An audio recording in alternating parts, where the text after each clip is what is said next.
A finales de los años 50, Marbella mantenía la apariencia y las costumbres de un tranquilo pueblo costero en el que los turistas, cada vez más numerosos, quedaban maravillados por su espectacular clima y el encanto de sus playas. Una de esas personas, a las que enamoró Marbella por entonces, fue José Banús Masdeu, quien solía visitarla todos los años tras la Feria de Abril de Sevilla. Como empresario, Banús se dio cuenta del enorme potencial del lugar y se propuso convertirlo en un punto tan importante como cualquier otro punto de la Costa Azul, entonces la joya de la corona del turismo internacional.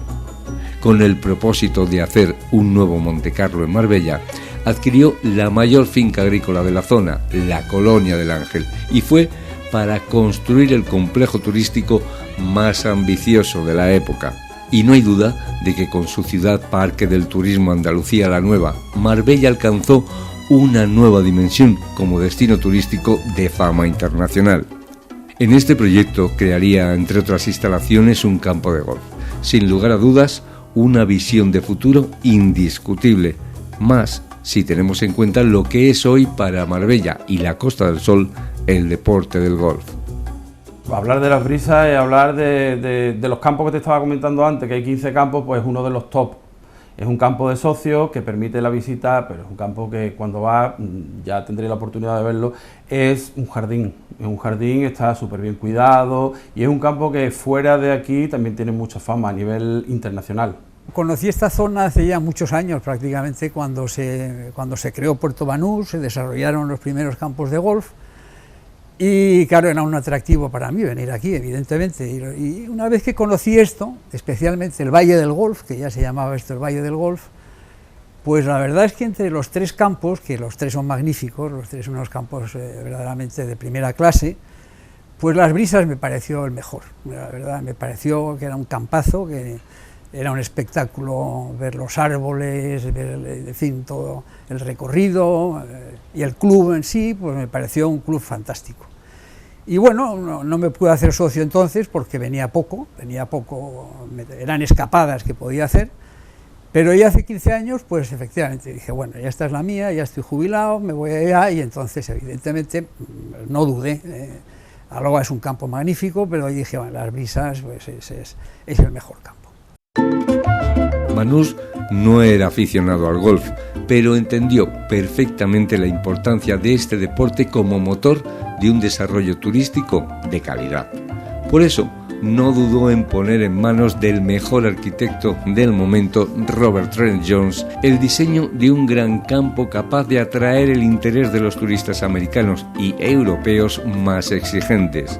Así nació el Real Club de Golf Las Brisas, o Campo de Golf Andalucía la Nueva, como se llamó originalmente.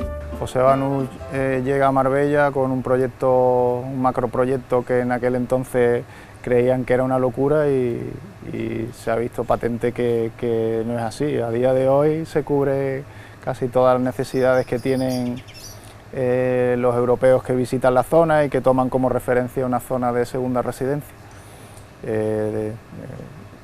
Diseña un proyecto en el que se incluye pues un puerto deportivo, una plaza de toros, una zona de tiro al blanco, un campo de golf y en nuestro caso contrata a uno de los mejores diseñadores de aquel entonces, que era Robert Trent Jones Sr.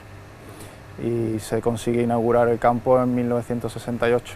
La idea casi siempre era construir un campo de golf para vender las acciones, los terrenos que había alrededor, porque lo más importante para los promotores era la venta de viviendas y de casas.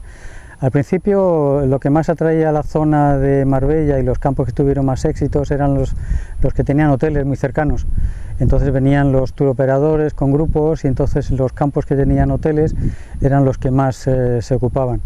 Después, poco a poco, empezó el tema inmobiliario y como Banús tuvo una gran perspectiva desde el principio, compró todo Nueva Andalucía y entonces propuso hacer el mejor campo que se pudiera hacer. Llamó a Robert Trent Jr., Robert Trent el padre, el senior, y hizo un fantástico resultado. Cogió el valle, justo el Valle del Golf, y hizo un fantástico diseño.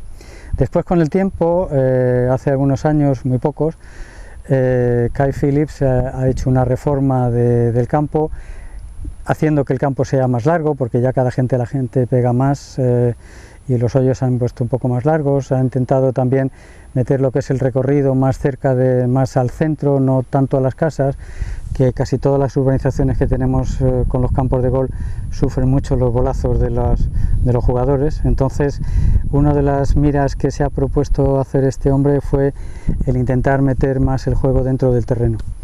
Y la verdad es que prácticamente lo ha conseguido. Ya estaba bastante bien diseñado el campo, pero él ha hecho algunos arreglos que han mejorado mucho. Todo comenzó en la primavera de 1961, cuando José Banús visitó Marbella como acostumbraba y su amigo Santiago Gutiérrez le planteó la posibilidad de comprar la Colonia del Ángel. La Colonia había tomado el nombre de la antigua ferrería El Ángel, que, junto a la Campana, fueron los primeros altos hornos privados de España a comienzos del siglo XIX. En 1962, Banús llegó a un acuerdo con las hermanas Pepita y Amparo Martínez, herederas de la finca, para comprar la colonia por 300 millones de pesetas con la financiación del Banco de Bilbao. Antes del campo de golf, esto era, cuando lo compró Banús, esto era una empresa dedicada fundamentalmente a la agricultura y a la ganadería.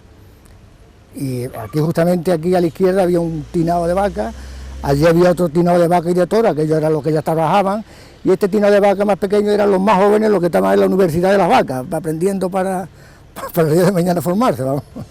La noticia generó un gran revuelo y todo tipo de especulaciones, pues la enorme extensión y calidad de la finca daban lugar a múltiples posibilidades, lo que daba también expectativas de cambio y posibilidades de trabajo para muchas personas. Pudo haber quien fuese reticente, pero en general fue una gran noticia para los lugareños de entonces.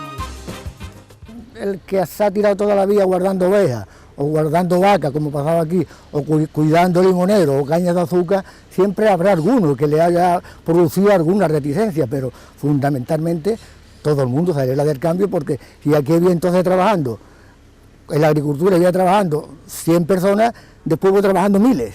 Por tanto, supuso una mejora no para los que estábamos aquí, sino para miles de personas que vinieron aquí a trabajar y se buscaron la vida aquí en la costa. Tenía 12 millones de metros cuadrados y se extendía desde Río Verde hasta el río Godaiza, desde el monte hasta la playa. Esto Banús lo compró no precisamente para mantener una empresa agrícola y ganadera, sino lo compró para crear un complejo turístico a nivel internacional, que fue lo que hizo. Y por eso ya después pues, todo el mundo sabía y asumía que esto iba a sufrir un cambio espectacular, como así fue, y yo creo que para mejor, por supuesto. Superados los trámites administrativos, en 1965 comenzaron por fin las obras de urbanización del complejo y del campo de golf. En el transcurso de un año se realizaron los movimientos de tierras necesarios para el diseño y ya en 1966 entrarían los trabajadores que se encargarían de la siembra y mantenimiento y que, como en el caso de Pepe Fernández, se quedarían a trabajar en el lugar hasta su jubilación. En el 66 estaba construyendo el campo, estaba medio construido, y nosotros formamos parte de un grupo que se contrató ya para sembrarlo, que fue el grupo que posteriormente nos quedamos algunos toda la vida para conservarlo, una vez que ya se había sembrado. Pero el campo lo construían otra gente y nosotros fuimos un grupo de 30 o 40 trabajadores que entramos para sembrar el campo y después conservarlo. Y como era acostumbrado en José Banús, para el desarrollo del proyecto y de sus diferentes instalaciones, fue contratando a los mejores en cada campo. Si para la Plaza de Toros contrató al reconocido Luis María de Ganas y Hoyos, para el campo de golf fue elegido como arquitecto el entonces más que reconocido Robert Trent Jones. Cuentan que se subieron a una de las zonas más altas de Nueva Andalucía y le dijo José Banús que eligiera el lugar para el campo de golf, ya que alrededor de este se desarrollaría el resto de la urbanización. Y en realidad serían dos campos, no uno, ya que el Club de Golf Los Naranjos, en un principio, estaba unido al de Las Brisas. El proyecto de José Banús era no eran solo un recorrido de golf consta de 18 hoyos, en este caso quería dotarlo de dos recorridos de 18, en aquel entonces pues se llamaba Golf Nueva Andalucía y contaba con ese segundo recorrido que finalmente cuando llega el primer boom inmobiliario pues de alguna manera se separa y se vende una parte a los socios de Las Brisas y otra parte se vende a una empresa inversora que lo vende como salida, pay and play se llama, no es un campo de socios, y termina llamándose Los Naranjos y esto acaba siendo Las Brisas. Hubo dos figuras ciertamente peculiares en las obras de construcción del campo, la de Jones y también la del paisajista inglés Gerald Hogan, responsable directo de que el campo de golf incorporara un arboretum único en el mundo y por el que llegó a ser conocido como un auténtico jardín botánico. Se unió al proyecto de José Banús en primavera de 1965. Una vez más, se trataba de una contratación estratégica para el nacimiento y posterior historia del propio campo. Llegó de la mano de Alfonso de Hohenlohe, quien lo trajo a Marbella. En una entrevista realizada hace tiempo, Hogan relataba así cómo fueron los primeros momentos. Al llegar tuve que empezar de cero. En aquella época no había ningún vivero de producción en la Costa del Sol. Los medios eran muy precarios, así que tuvimos que construirlo todo, el vivero, las cajas para las semillas, las mesas. Al principio regábamos con latas que llenábamos en la acequia hasta que pudimos traer buenas regaderas de Inglaterra. En Nairobi teníamos viveros mucho más avanzados, pero en España todo era muy primitivo en esa época. Era un proyecto muy ambicioso, de hecho también se contrata a Gerald Hogan, un famoso arborista, paisajista, para, en fin, dotar al campo de arboleda de todo el mundo. Hay especímenes de Sudáfrica, Australia, América. Junto a Hogan también estuvo en esos primeros pasos de creación y desarrollo Sebastián de Miguel, profesional del golf que ganó varios torneos importantes en Europa durante los años 50 y 60, incluido el Open de España en 1954, 1960 y 1967 y el Open de Portugal en 1959. También ganó el Campeonato de Profesionales de España en 4 ocasiones. Y ahí estuvo con Hogan, que fue la persona que se encargó de traer los diferentes tipos de especies de árboles, y él como jugador pues entonces empezó a ponerlos en los sitios estratégicos. Y sí, empezó desde el principio, desde el 68, que empezó a abrirse, vino en el 67 y desde entonces pues estuve muy vinculado al club. Hoy en día, 58 años más tarde, muchas de esas especies africanas siguen presentes a lo largo del campo de golf. De hecho, el propio campo trabaja en la conservación y resiembra de estas especies con el fin de seguir manteniendo la idea original de Hogan. Mucho espécimen, de hecho a mis espaldas podéis ver la acacia africana, con un tamaño bastante importante. Castaños del Cabo, casi todo, ficus de la India, en fin, casi todos los especímenes han perdurado en el tiempo y de hecho tenemos un programa de restauración para aquellos árboles que se van perdiendo, los vamos replantando con árboles nuevos.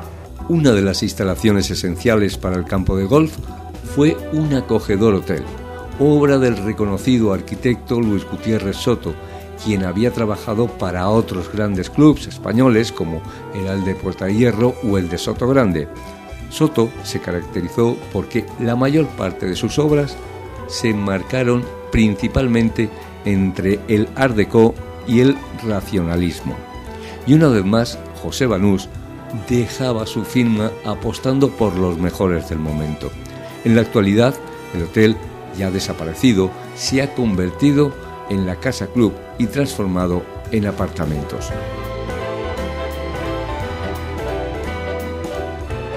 De hecho, la Casa Club todavía reside en los bajos de lo que era el hotel, y de la misma forma en aquel entonces se vendió y acabó convirtiéndose en apartamentos normales, pero era un hotel reducidas dimensiones, en fin, al principio podían hacerse reservas con habitación incluida y el jugador pues disfrutaba de despertar por la mañana, bajar la escalera y pegar la bola en el tee de luna. Banús hizo un hotel muy pequeñito, de 24 habitaciones. Después ya cuando, la verdad es que fue un éxito porque empezó a construirse los campos de alrededor, tanto Aloha como Los Naranjos, que también lo hizo él, lo hizo Banús, y entonces pues tuvo mucho éxito, pero bueno, ya al final cuando todo el grupo ya se vendió, el nuevo propietario Hermann Sauer ya lo convirtió en apartamentos, lo hizo más grande y ya al dividirlo por apartamentos sigue teniendo el nombre de hotel de golf, pero ya prácticamente los apartamentos son todos privados. Cuando Robert Trent Jones se planteó el diseño del campo, lo hizo buscando un campo de golf en el que a lo largo de todo el recorrido, en sus 18 hoyos, el jugador tuviese que usar todos los palos de la bolsa. Creó un campo en el que los profesionales que pasaron por él destacaron como muy técnico y desde luego muy avanzado para la década de los 70. Sí, dentro de los parámetros del diseñador de Robert Trent Jones Sr.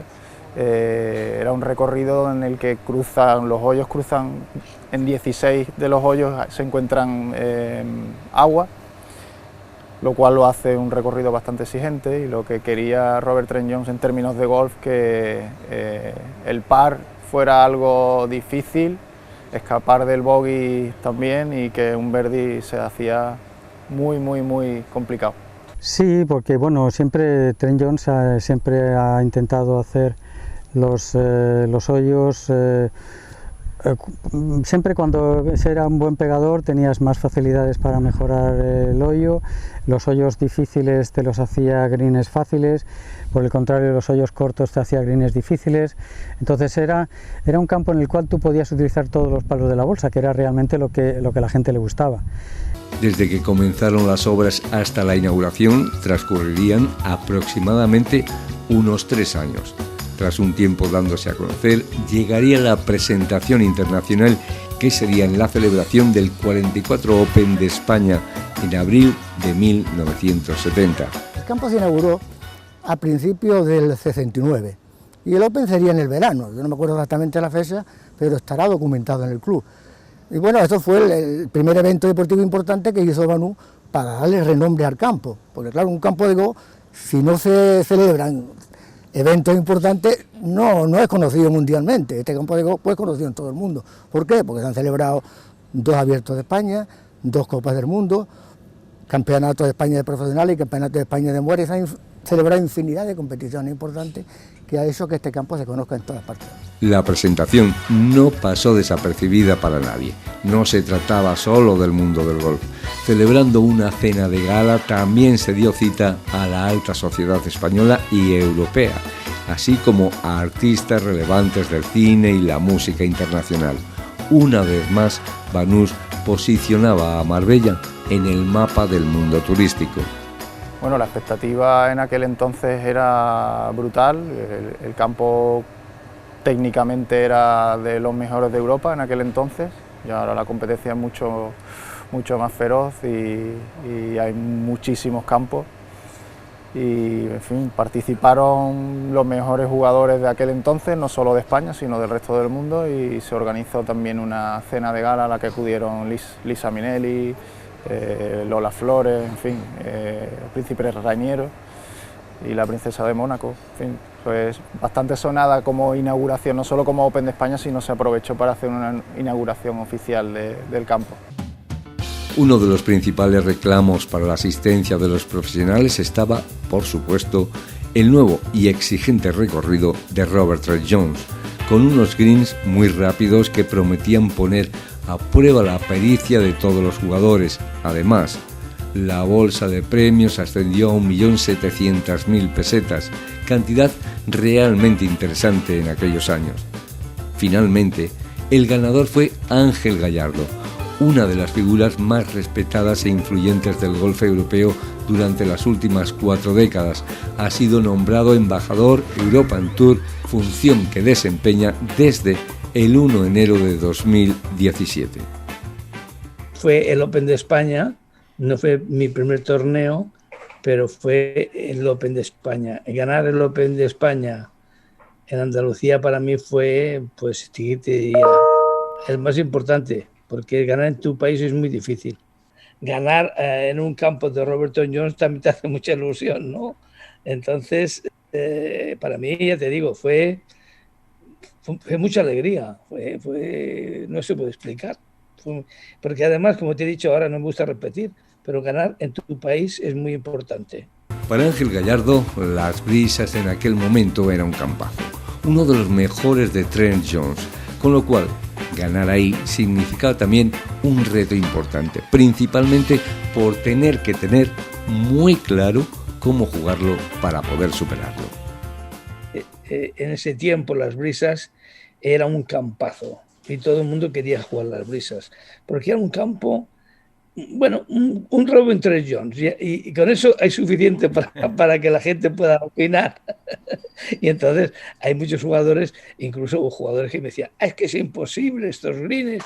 Yo digo, piensa antes de jugarle y sabrás que tienes que poner la bola para patear y sabrás que si te pasas el hoyo no la vas a parar de bajada, déjala corta y pega hacia arriba.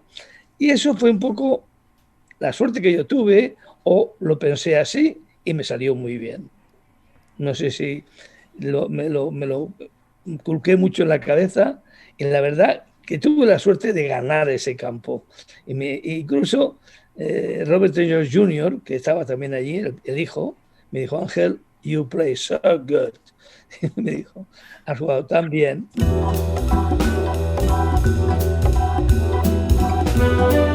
Eso fue 1970 y fue solo el preámbulo de lo que sería el gran acontecimiento llegando 1973, la celebración de la Copa del Mundo de Golf, el mayor evento deportivo celebrado hasta la fecha en la Costa del Sol, que tuvo una enorme trascendencia, no solo en la promoción de Nueva Andalucía, sino también en el desarrollo del golf en España. El grupo Banús invirtió 10 millones de pesetas en la organización, en la que colaboraron más de 500 personas, muchas de ellas voluntarias de todos los clubes de golf de la zona. El campo se cerró 3 meses antes y se compró nueva maquinaria para presentarlo en las mejores condiciones posibles. Y el campo se mantiene normalmente cerrado 14 o 15 días para prepararlo exactamente para ese evento. Entonces, claro, yo recuerdo que estuvo cerrado un tiempo, igual que con la Copa del Mundo, y después pues se celebró el evento pues estupendamente. Y de hecho, cuando se han jugado Copas del Mundo aquí, siempre los jugadores profesionales siempre han hablado maravillas del club, porque es un club que, aunque sea de socios, si lo preparas para un torneo importante, puede ser muy exigente. Así lo contaba el diario ABC el 21 de noviembre de 1973, el despliegue realizado con motivo de la Copa del Mundo. La Telefónica, el Ejército, Correos y Telégrafos, la Cruz Roja, la Dirección General de Aeropuertos y hasta el Ayuntamiento de Madrid han prestado su colaboración para que la Copa del Mundo sea un resonante éxito. Casi 50 periodistas de los países más diversos, con una amplia representación japonesa, se encuentran ya en Marbella. Telex y telefotos han sido preparados para que la repercusión de lo que aquí ocurra sea servida a los miles de aficionados del mundo. Los periodistas españoles, al hablar con los colegas que han llegado de otros países, se dan cuenta de que el acontecimiento es mucho más importante de lo que los españoles pudiéramos sospechar.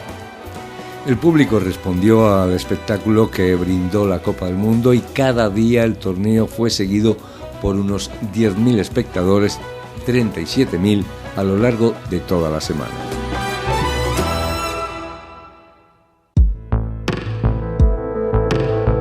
Llegados los 80, la situación económica de la empresa de José Banús pasaba por dificultades y decidió vender.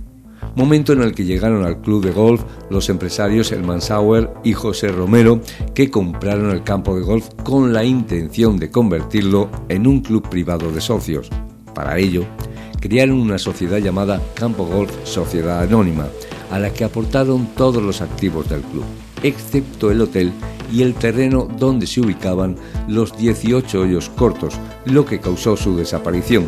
Se emitieron un total de 1.250 acciones de esa sociedad que salieron a la venta a un precio entonces de 300.000 pesetas. Los 80, en el 84, si no creo recordar mal, Hermann Sauer decide crear una sociedad anónima, dividirla en participaciones y hacer que cualquier persona invirtiera en la propiedad y terminase siendo no solo socios, sino propietarios del club. Y como bien dices, son 1.250 participaciones y de las cuales hoy día tenemos 1.110 socios. Buenamente, eso Banús hubo un momento que tuvo que vender. Banús, como todas las sociedades grandes, importantes, hubo un momento que pasó por dificultades económicas y tuvo que vender el campo y se lo vendió a un Tarzagüe que compró los dos, no uno, compró los dos, los Naranjos y las Brisas. Y este de las Brisas lo compraron una empresa que después lo privatizó, hizo acciones para que la gente comprara acciones, lo que ahora mismo es, y se eran dueños del campo. Yo recuerdo que el primer presidente ya independiente del campo de Banús fue, que lo conoceréis vosotros, don Antonio de Fortuny, que ese fue el primer presidente que hubo cuando ya el campo se privatizó y fue ya de los socios. Y yo creo que hay más ventajas que inconvenientes y por eso lo elegí, o sea que yo considero que es positivo, o sea que ser de accionistas es positivo. Como saben perfectamente, en el club hay socios de todas las nacionalidades, con lo cual se crea un ambiente muy interesante, hace unos contactos pues verdaderamente con gente de todo el mundo y eso también enriquece mucho a un club, ¿no? Y además esa gente ya es fija, te haces amigo, o sea, se crea un ambiente social y yo desde luego me inclino siempre más por los clubs en general, ¿no? Y desde luego nunca me haría socio de un club en donde esté todo basado en los green fees, porque realmente te superan y no se crea ese ambiente, como digo, tan interesante y tan positivo y tan agradable como se hace en un club de socios.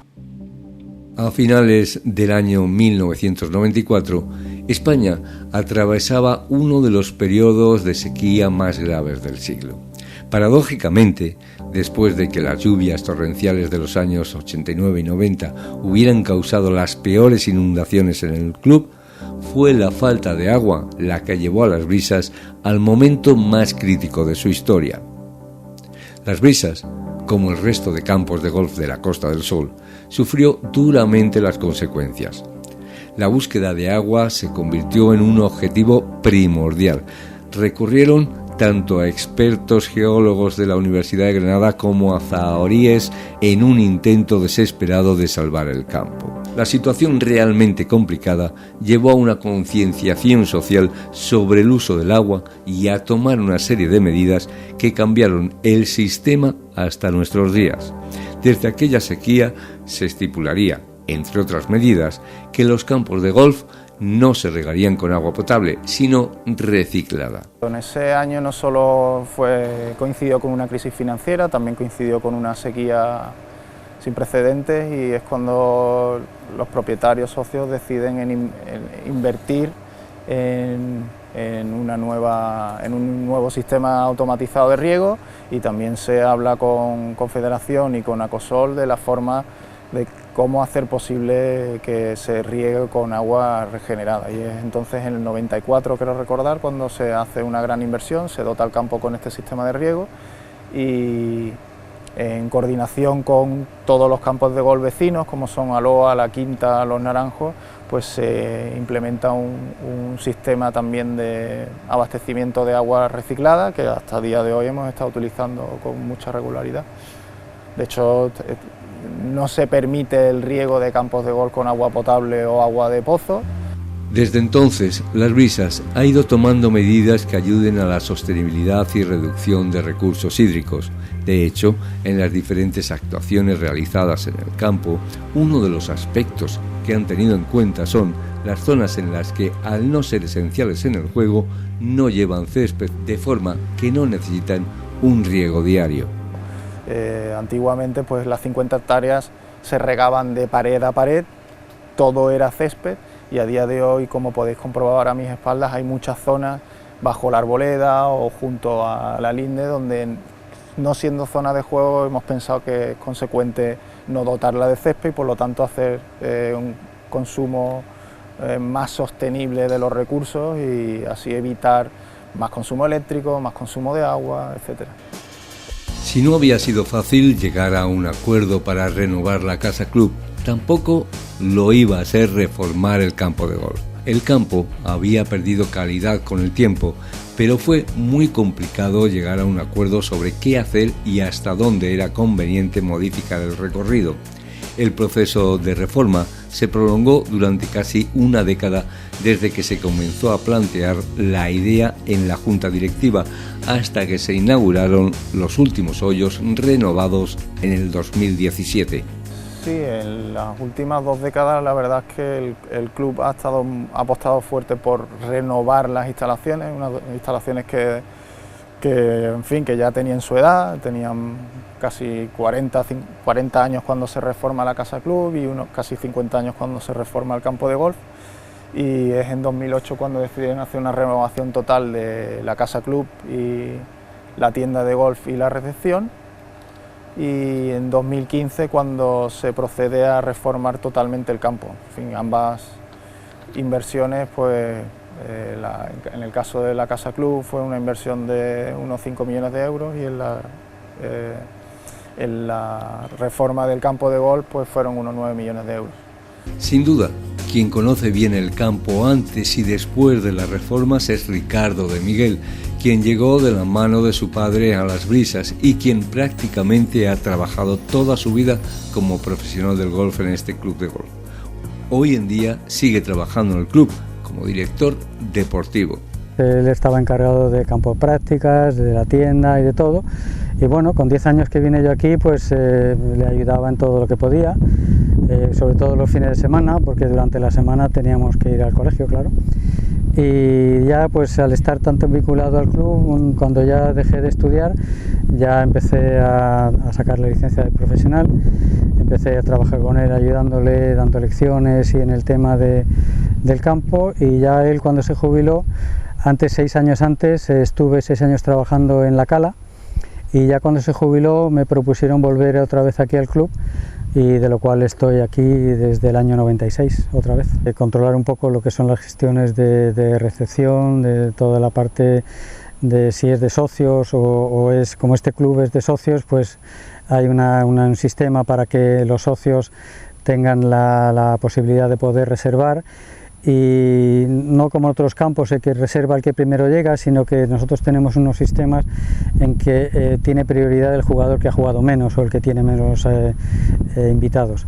Después también un poco la relación de organizar torneos de socios, de torneos de sponsor, pro-ams, y también me encargo también de dar algunas lecciones y de arreglar algunos palos cuando se le rompen a los socios.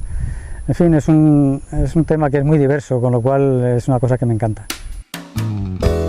En la historia de este club, sin duda, está muy presente aquellos torneos que daban cita a los mejores del mundo, en al menos 2 ocasiones, o los Open de España que despertaron tanto interés entre nuestros profesionales y aficionados, y en los que, entre otros, asistió nuestro Severiano Ballesteros, que a punto estuvo de ganarlo en la segunda cita. Lo vine a ver expresamente, jugué el Pro-Am y vi todo el campeonato entero, y yo juraría que ese campeonato lo ganó Faldo, y Seve estuvo ahí a punto de ganarlo, que fue muy apasionante. Para socios y directivos, las competiciones son parte del ADN de Las Brisas. De hecho, tienen planificados nuevos campeonatos, si bien no de la índole de un campeonato del mundo, dado la infraestructura y la logística que necesita, sí un campeonato donde el protagonista sea el golf femenino, cada día en más auge, y con el que Marbella cuenta con verdaderas campeonas. La cita será en el 2023. Un Open de España femenino para el próximo 2023.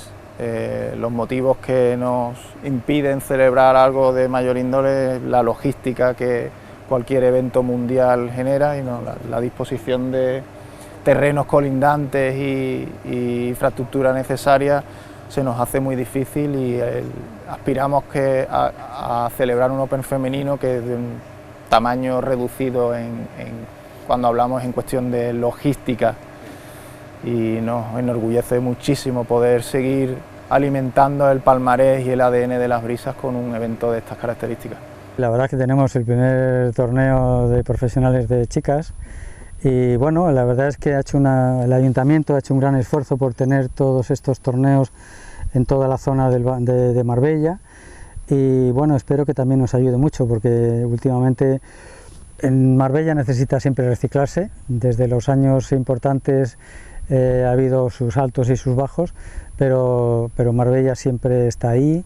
El ayuntamiento ha puesto toda la carne en el asador porque volvamos a ser un punto importante en golf, y las chicas ahora la verdad es que están subiendo, que es una barbaridad, y la mejor publicidad que podemos hacer es apoyarlas y sobre todo tenerlas aquí entre nosotros. Será un evento fantástico. De Marbella hay muchos golfistas profesionales. Chicas está pues Azahara, que es de primer nivel, Noemí Jiménez, Laura Gómez, ahora está Ángel Hidalgo, otro chico que también tiene mucha proyección.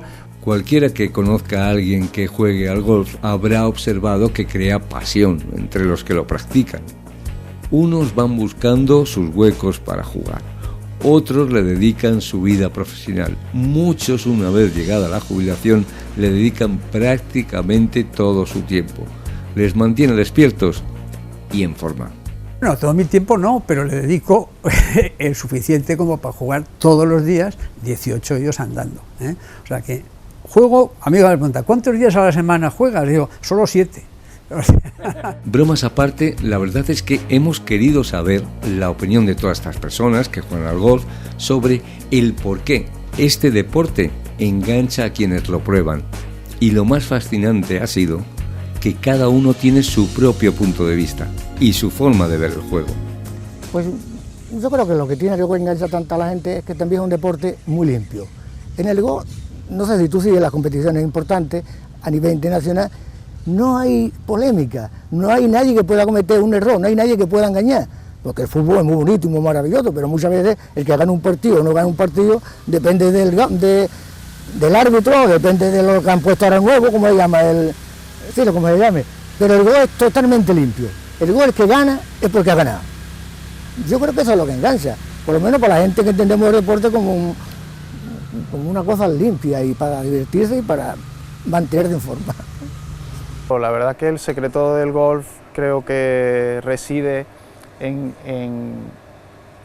que te da la posibilidad de retarte con cualquier jugador de cualquier nivel, ¿no? Tiene un sistema de hándicaps que te otorga una ayuda, la que si yo juego muy bien pues tendrías handicap 0, y si tú acabas de comenzar a jugar pues tienes un handicap 28 y ya tienes esos 28 golpes de equiparación con mi juego. Entonces podemos retarnos en cualquier momento, el aire libre, en fin, el entorno natural, todo invita a... Hay un dicho también que es como la mafia, ¿no? Una vez que entras es imposible salir. El golf es más que un deporte, el golf es un mundo, es un mundo además apasionante, es un deporte que creo que desarrolla valores en la gente que otros deportes no llegan a desarrollar. Nos enseña muchas cosas, nos enseña, en fin, primero desarrollar esos valores, ¿no? Que son la honestidad, la humildad, porque es un deporte que, en fin, que te sacude de vez en cuando, hay que ser humilde jugando, y es un reto continuo, te exige un afán de superación, de perseverancia, bueno, pues hay que practicar mucho, hay que tomárselo muy en serio, y eso justamente, como te ayuda, te evalúa en todo momento, te está diciendo si lo estás haciendo mejor, etcétera, estás bajando el hándicap, etcétera, y entonces esas cosas pues te incitan lógicamente a seguir y a mejorar, y ese impulso que te da, pues yo creo que es una cosa aplicable a toda tu vida. Pues es un reto, porque no peleas contra prácticamente nadie, peleas contra ti mismo, a no ser que seas un torneo, pero es un reto continuo porque siempre puedes mejorar, porque tienes cantidad infinitas de golpes diferentes y siempre en alguno puedes siempre mejorar cualquiera de ellos. Entonces ya lo que engancha realmente es que es un reto. Es un reto como cualquier otro deporte, pero es que es un reto individual y puedes hacerlo colectivo, tienes 50 formas de jugar al golf y siempre consiste en pelear contigo mismo o con los contrarios, ¿no? Pero sobre todo es un reto. Para mí el golf es un reto. El golf es un deporte que a diferencia de la mayoría de deportes se juega en un escenario siempre diferente. Tú cuando juegas al fútbol juegas en un campo de fútbol que siempre tiene las mismas dimensiones, muy parecidas, o al balonmano o a cualquier cosa. El golf, cada campo es diferente. O sea, es un reto diferente, es una manera de encarar la partida diferente, y lo más importante del golf es que la gente que se cree que juegas contra alguien, es que no juegas contra nadie, juegas contra ti y contra el campo. Y siempre es un reto, y siempre es diferente. Siempre es fácil, muy fácil engancharse por eso, porque siempre encuentra algún motivo y puede hacer una vuelta malísima, con que des 2 golpes buenos, eso es lo que se te queda. Y lo que te lleva al próximo día a decir, bueno, todo lo demás lo tengo que mejorar, pero aquellos 2 golpes... Porque es un deporte muy difícil, muy, muy difícil, y entonces es tan bonito, porque precisamente el otro día estuve hablando con una persona que debéis conocer, que es el mejor tenista que tenemos en este país, y me dijo que ahora cuando acabó su carrera del tenis quería ser profesional de golf, en la cual me hizo mucha ilusión, porque es que es un deporte muy difícil. Es difícil, juegas con 14 palos, juegas en campos diferentes, nunca jugarás el mismo golpe, jugarás 1000 veces el mismo campo y nunca jugarás el mismo golpe, en la cual hay esa dificultad de este juego. Visto lo visto, sin lugar a dudas, cuando menos deberíamos probar alguna vez eso que tanto engancha y que, en la época en la que atravesamos, ha sido uno de los deportes que menos ha notado los años de COVID. La pandemia quizás ha hecho mucho daño en muchos sectores de la industria española, pero en el nuestro en concreto ha causado el efecto contrario totalmente. El socio viene más a menudo, la rotación de socios es más numerosa, estamos batiendo récord en salidas al campo desde los 70-80, llevamos 2 años seguidos marcando récords históricos y nos está siendo muy positivo.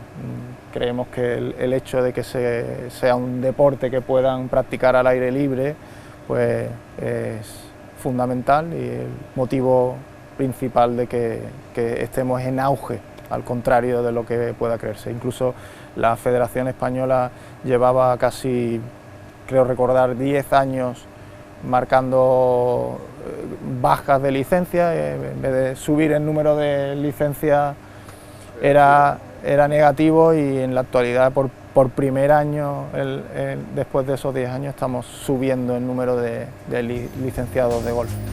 Y no debemos olvidar que se trata de un deporte que contribuye y notablemente a que durante los meses de invierno la Costa del Sol sea visitada por millones de personas que vienen exclusivamente a practicar su deporte preferido, acompañados de buenas temperaturas y buenos servicios. Somos un país de los más envidiados. Somos el segundo país que tiene más visitas digamos, a consecuencia del golf del mundo. Después de Estados Unidos está España. Pues tenemos la infraestructura, los campos, los hoteles, etcétera, etcétera. Y quizás esa sea la razón por la que a la hora de elegir un campo de golf para nuestros documentales, elegimos Las Brisas, por lo que supuso para Marbella y lo que es hoy en día para el mundo del golf.